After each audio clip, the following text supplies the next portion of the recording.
Penguin Random House Audio presents The Puttermesser Papers by Cynthia Ozick. Read for you by Natasha, Lyonne. Flaubert does not build up his characters, as did Balzac, by objective, external description.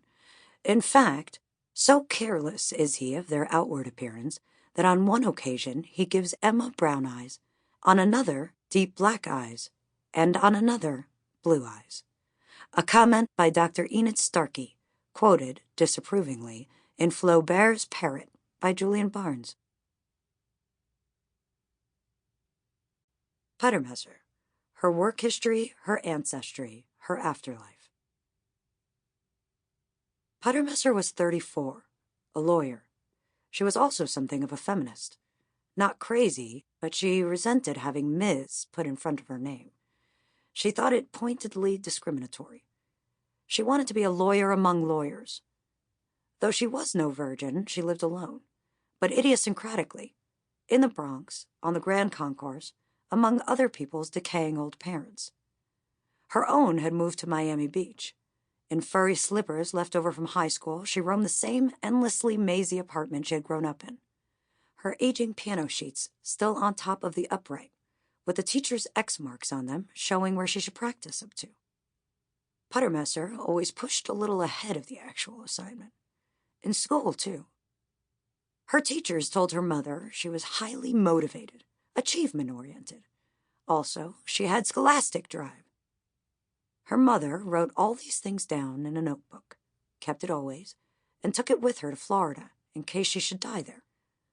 Puttermesser had a younger sister who was also highly motivated, but she had married an Indian, a Parsi chemist, and gone to live in Calcutta. Already, the sister had 4 children and 7 saris of various fabrics. Puttermesser went on studying. In law school, they called her a grind, a competitive compulsive, an egomaniac out for aggrandizement. But ego was no part of it. She was looking to solve something. She did not know what. At the back of the linen closet, she found a stack of her father's old shirt cardboards. Her mother was provident, stingy. In kitchen drawers, Puttermesser still discovered folded squares of used ancient waxed paper, million creased into whiteness, cheese-smelling, nesting small, unidentifiable wormlets. So behind the riser pipe in the bathroom, Puttermesser kept weeks' worth of Sunday Times crossword puzzles stapled to these laundry boards and worked on them indiscriminately. She played chess against herself and was always victor over the color she had decided to identify with. She organized tort cases on index cards. It was not that she intended to remember everything. Situations, it was her tendency to call intellectual problems situations, slipped into her mind like butter into a bottle. A letter came from her mother in Florida. Dear Ruth, I know you won't believe this, but I swear it's true. The other day Papa was walking on the avenue, and who should he run into but Mrs. Zaretsky? The thin one from Burnside, not the stout one from Davidson. You remember her, Joel? Well, he's divorced now. No children, thank God, so he's free as a bird, as they say. His ex, the poor thing, couldn't conceive. He had tests, he's okay. He's only an accountant, not good enough for you, because God knows I never forget the day you made law review, but you should come down just to see what a tender type he grew into. Every tragedy has its good side. Mrs. Zaretsky says he comes down now practically whenever she calls him long distance. Papa said to Mrs. Zaretsky, well, an accountant, you didn't overeducate your son anyhow. With daughters, it's different. But don't take this to heart, honey. Papa is as proud as I am of your achievements. Why don't you write? We didn't hear from you too long. Busy is busy, but parents are parents.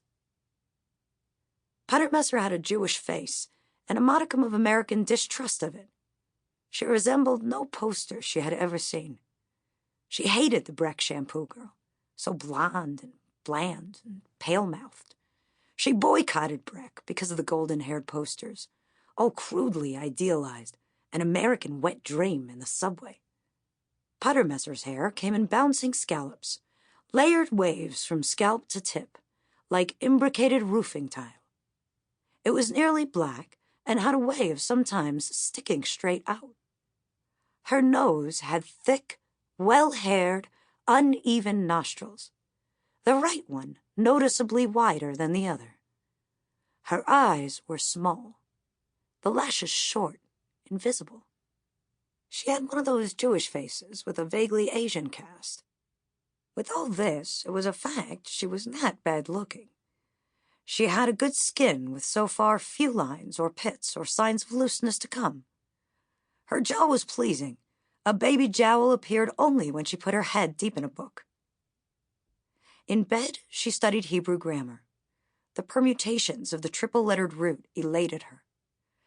How was it possible that a whole language, hence a whole literature, a civilization even, should rest on the pure presence of 3 letters of the alphabet? The Hebrew verb, a stunning mechanism, 3 letters, whichever fated 3, could command all possibilities simply by a change in their pronunciation, or the addition of a wing letter fore and aft. Every conceivable utterance blossomed from this trinity. It seemed to her not so much a language for expression as a code for the world's design, indissoluble, predetermined, translucent. The idea of the grammar of Hebrew turned Puttermesser's brain into a palace, a sort of Vatican. Inside its corridors, she walked from one resplendent triptych to another. She wrote her mother a letter refusing to come to Florida to look over the divorced accountant's tenderness. She explained her life again. She explained it by indirection.